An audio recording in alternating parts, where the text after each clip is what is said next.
We have a series of cold fronts that'll roll through this week. One of those was this morning. So today is a little bit cooler than we were yesterday when we reached the low 90s once again.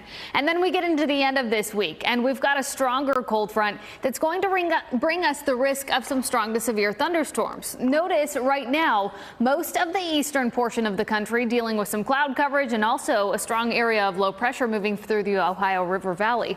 But for the western half of the United States and for us in North Texas, we're nice and clear. I want to give you a look at our rain chances as we get through the end of this week. Notice they start to build as we get into Thursday, looking at isolated showers there. And then it's Friday into Saturday especially that we'll be dealing with that risk for strong thunderstorms and also for heavy rains. For that reason, we do have first alert weather days in effect starting Friday and then lasting through about the first half of Saturday as we deal with those showers and thunderstorms rolling through North Texas. So plan for that if you do have outdoor plans this weekend.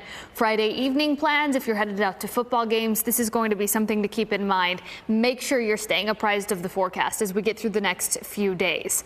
Now for today, rest of today, we've got this elevated fire threat. Reason for this, it's breezy out. And behind that cold front, that humidity has dropped significantly. In fact, our dew points have been cut nearly in half. We had a dew point of 60 degrees yesterday afternoon at DFW. And notice right now we sit at a 30-degree dew point for Dallas and for Fort Worth, in the 20s for some of our spots south of 20. So it is very dry out across North Texas. And for that reason, we are dealing with that elevated fire threat combined with those breezy conditions out.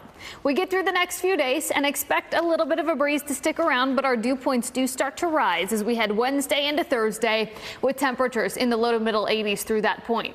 Isolated shower chances build Thursday, and then Friday begins that double day of first alert weather days as we get into the start of the weekend. And here's the setup.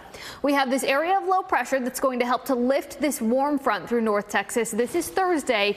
That brings us that isolated shower chance. I think the bulk of that activity Thursday stays west and north of us, but we get into Friday and things get a bit messier, especially during the evening and overnight time frame as that front starts to roll through North Texas. We haven't seen a weather setup like this for quite some time, so it is going to be a time frame to make sure you are staying weather aware. Again, especially Friday evening through about the first half of Saturday.